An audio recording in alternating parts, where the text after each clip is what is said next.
Hi everyone, and welcome back to my shop.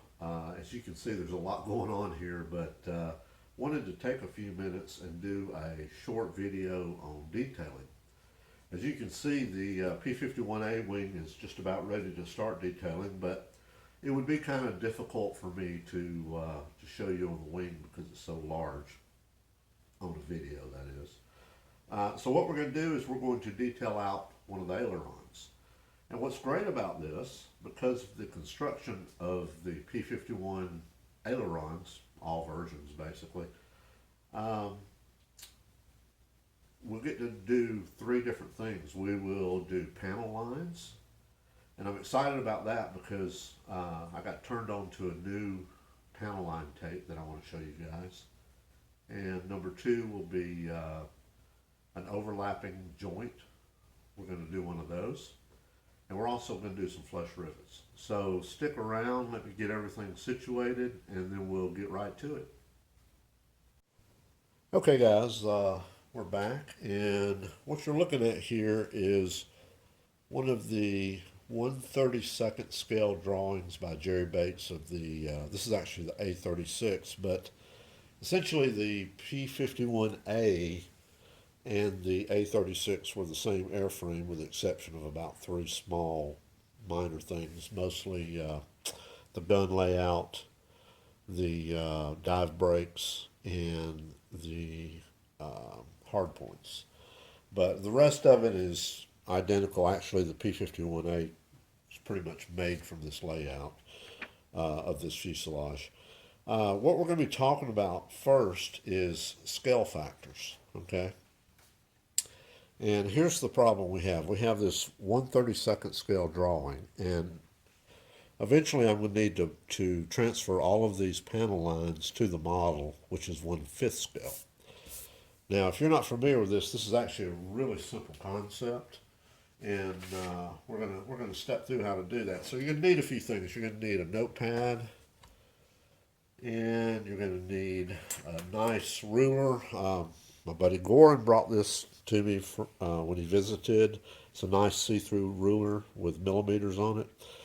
I like to use millimeters in the workshop. It's a lot easier to measure.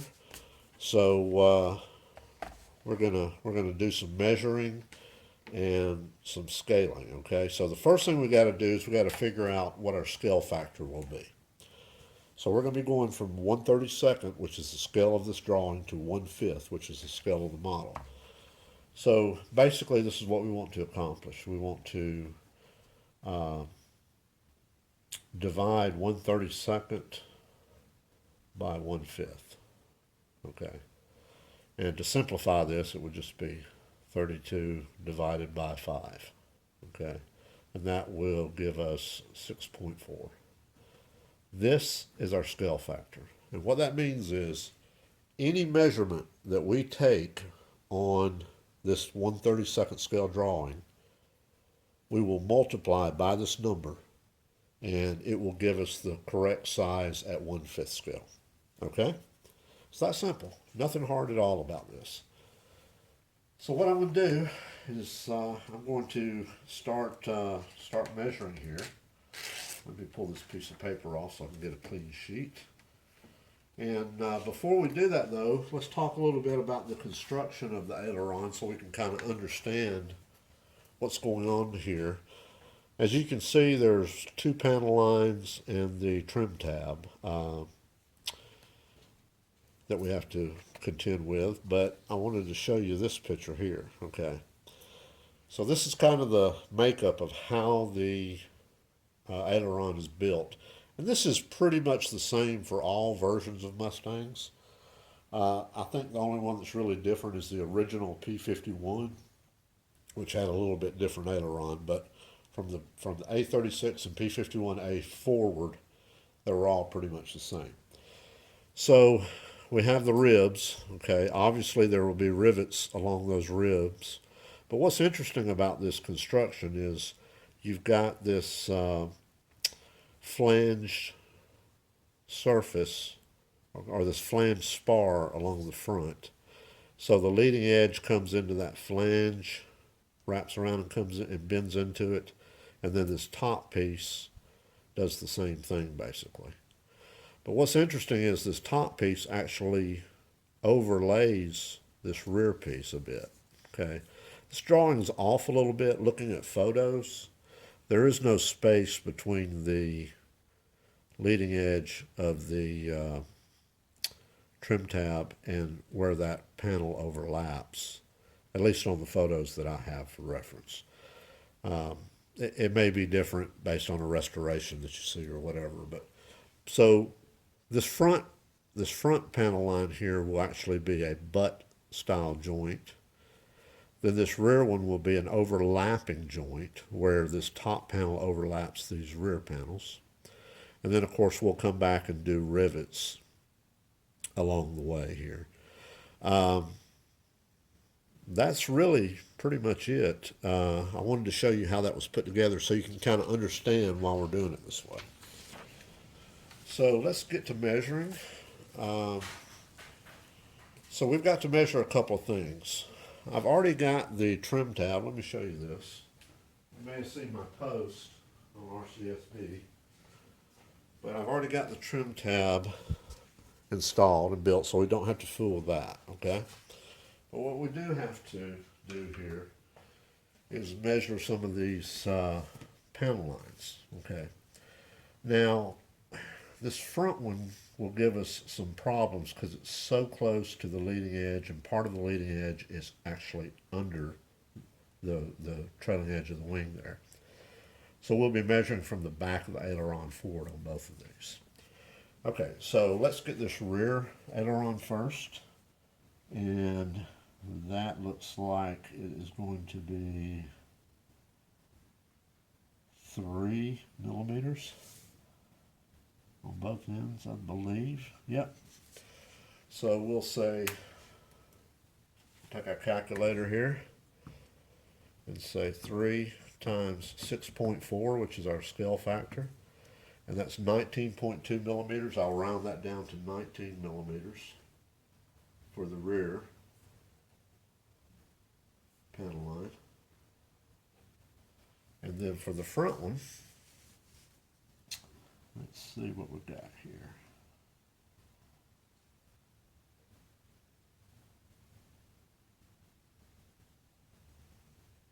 Looks like 7 millimeters on this end.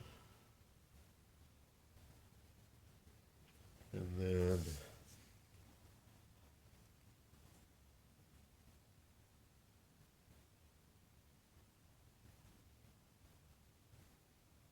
looks like right at 10 millimeters at the root of the aileron. So let's convert those numbers. So 7 times 6.4 is 44.8. We'll round that up to 45. We write that down. And clear that, and then 10 times 6.4 is 64. Okay? So on our model, this front panel line will be 64 millimeters from the rear of the aileron at the root, and 45 millimeters from the rear of the aileron at the tip. Okay, so we got those. So now let's draw this up. Okay, move some of this out of the way, and get our aileron. Guys, bear with me. We're having a storm come through here, so you may hear some background noise here. Don't worry about it. Okay, so we need a few tools for this. We're going to need our measuring ruler, our straight edge, and a T or triangle of some sorts, and of course a pencil. So let's measure the front. It should be 45.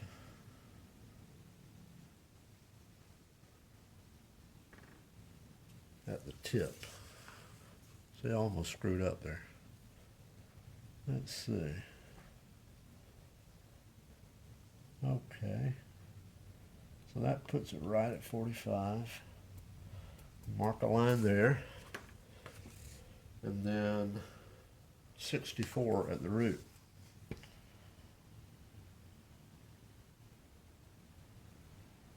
Okay. Mark a line there. Okay. Then we simply take, and this is going to be the butt joint.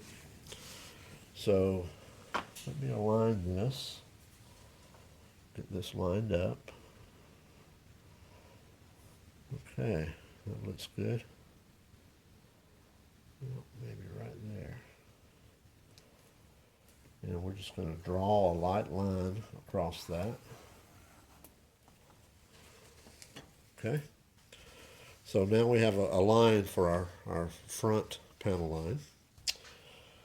And the rear one is 19 millimeters, which should be really easy to work out here.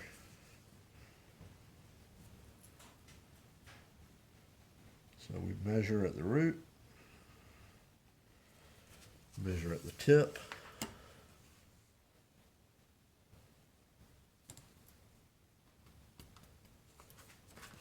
and then we take our straight edge,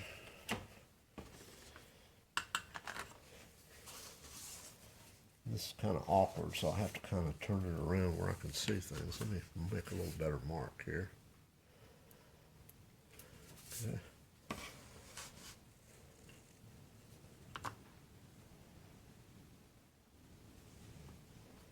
That ends down. Okay, so make our mark, or just a light mark.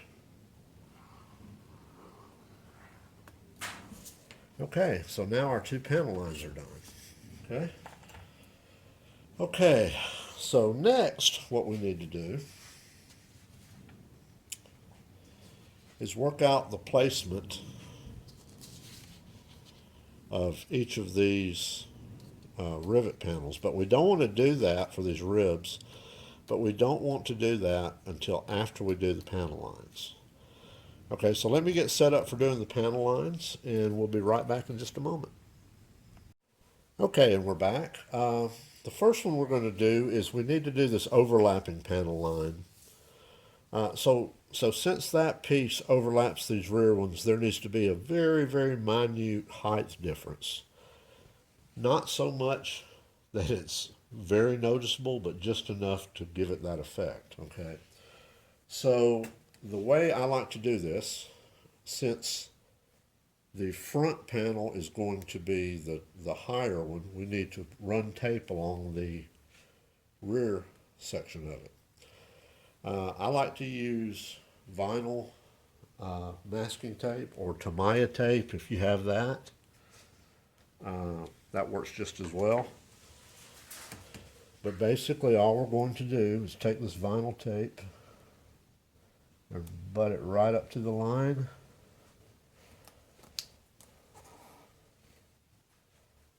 Look at that, I didn't make it long enough. I'm going to cut another piece that's a little bit longer. Measure that out. Okay.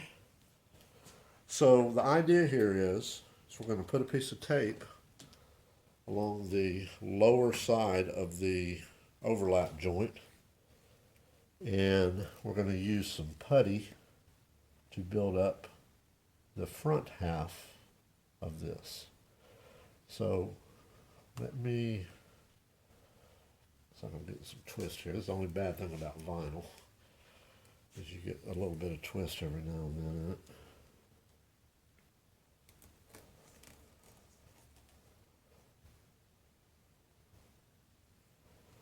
Okay, so just kind of touch it down. There we go. Okay. So now I got a good line, and then I come behind that with just some regular masking tape. I use the vinyl for kind of the hard edge. The problem with just using masking tape is that masking tape has a lot of glue on the bottom of it. and you don't always get a good, clean, sharp edge, okay? So let me turn this guy in the direction I'm going to work with it and make sure everything's pressed down good. And then I'm going to be using some Bondo glazing and spot putty. Now, this is not always the one you want to use, but since this is such a very thin, raised, overlapping joint, we're going to use it. If this was a larger model and the overlapping joint was more pronounced, excuse me, I would probably use regular Bondo or some other type of two-part. But so what I do is, here's how I do it. I put some on a playing card or a business card, and then starting at the end, I just drag it down.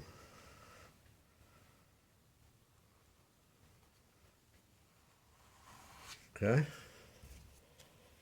Then I put a little more on. We'll do the same thing. Just keep it going. And just repeat this over and over.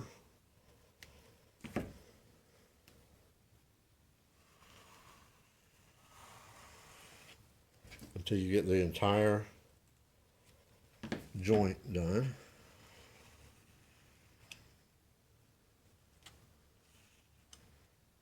And be careful going back and touching up, because what happens is you end up with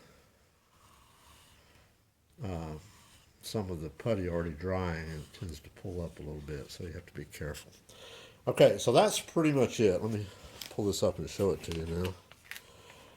So now what we want to do, put this aside, is we want to pull the tape up while it's still wet. Okay, so we're going to pull that up. Now, some people like to let it dry and then do it. I'm not a fan of that. I'd rather pull it up and just take my time. But as you can see now, we have a nice edge. So what I'll do now is I'll allow this to dry, and then I'll take a sanding bar and lightly sand along this, smoothing it out, and then touch it up with primer.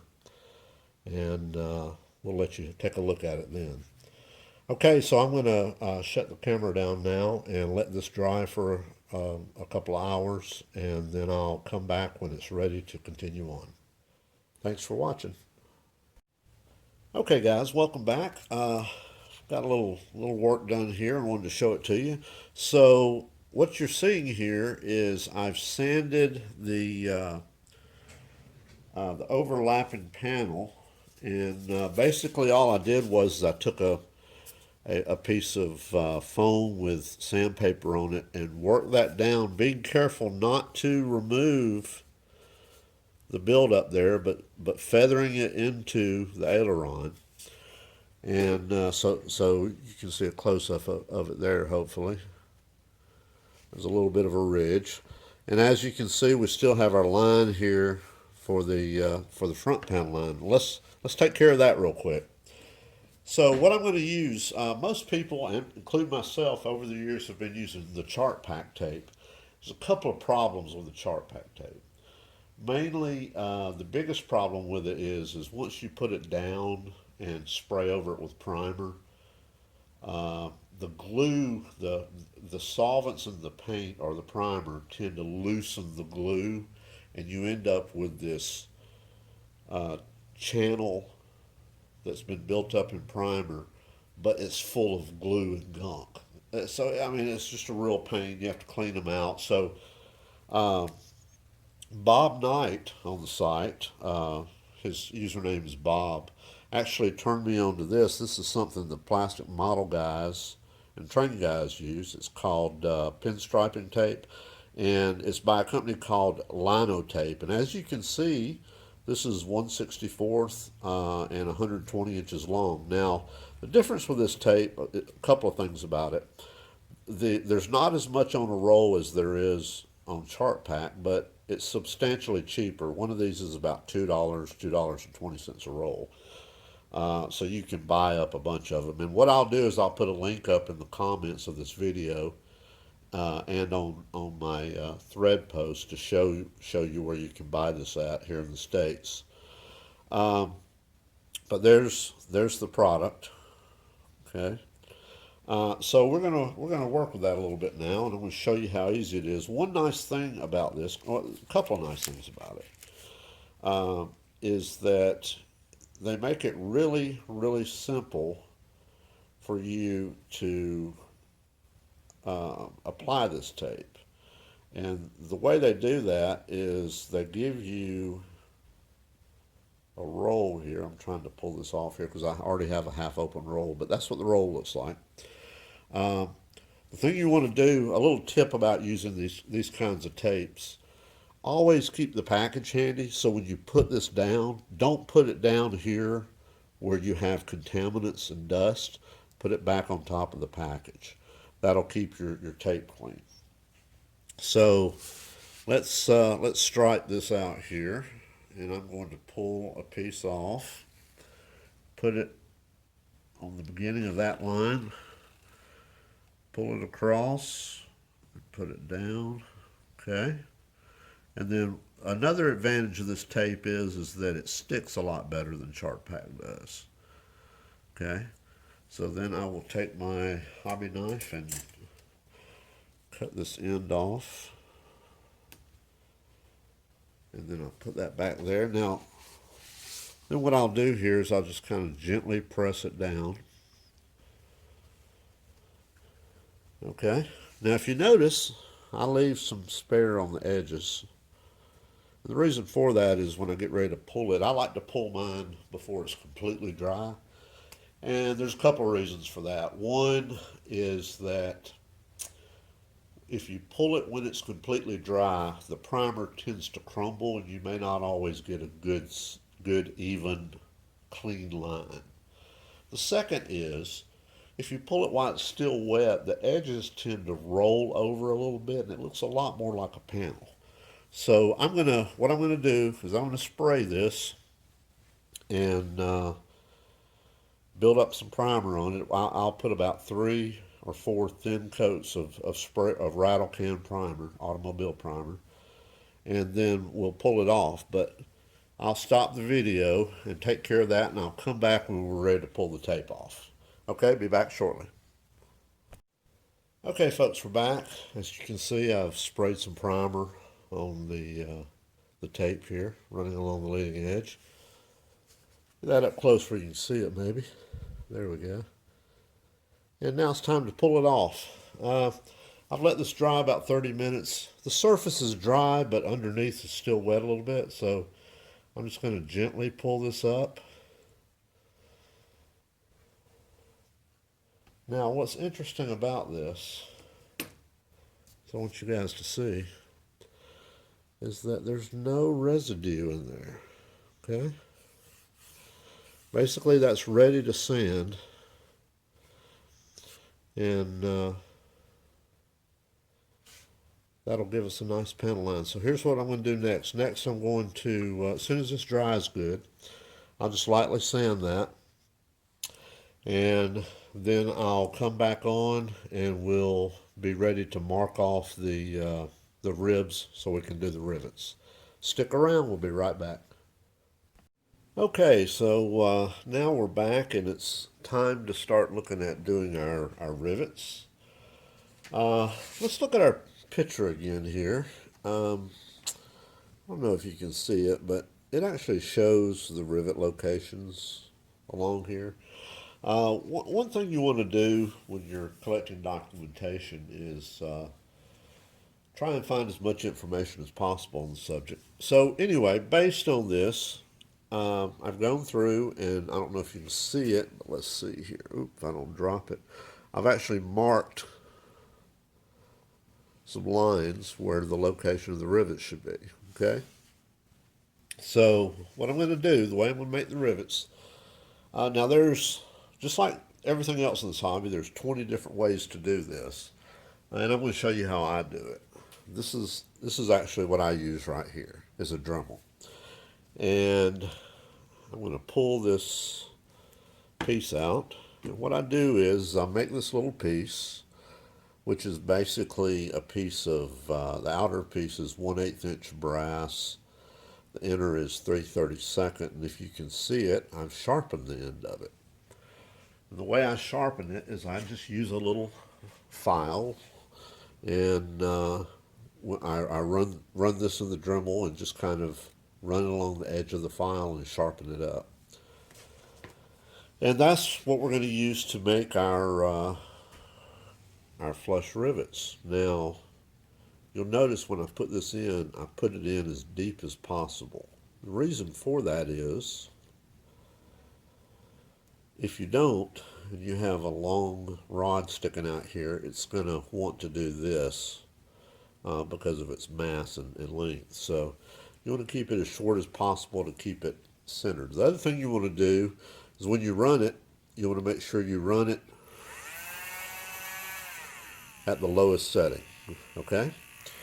So all you do here is we're going to follow the line and lay the rivets, and I'm going to actually just press the brass piece to the spot, and then I'll slowly move it around a little bit on the spot, because what happens is usually one side or the other goes on first, and if you just kind of move it a little bit, you'll take care of that.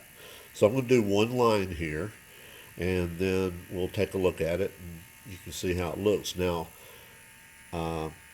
one thing I did is I used a dark color primer under all this light primer, so hopefully it'll come through and you'll be able to see the rivets as I cut them out.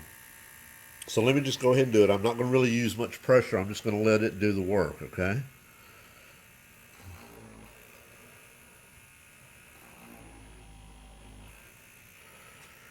And I'm going to pull this up and let you see it here. Okay, that's what it does. So I'm just going to come through here and slowly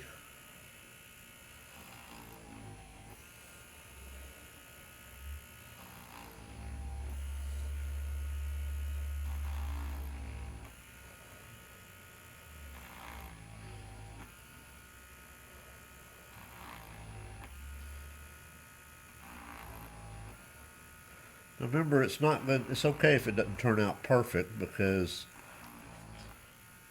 these were rarely perfect to begin with.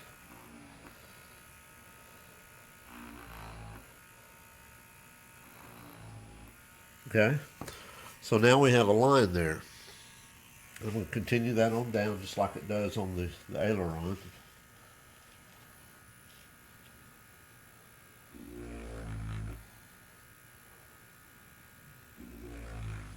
And remember too that if you don't get complete circles, that's okay also, because as these were painted and filled, and grinded down, they often didn't show up all the way either. So I'm going to take a break, and I'm going to finish these rivets up, and then I'll come back and show them to you, and we'll talk more about it. Stick around. Okay, and I'm back, and as you can see, I've got all the rivets cut.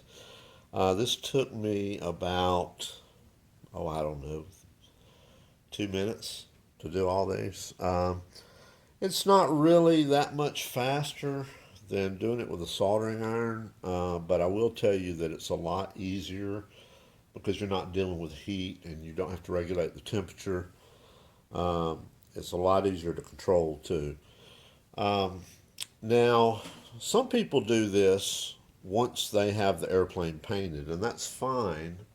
I do it at the primer stage because I use Model Master paints, which are very, very thin coats.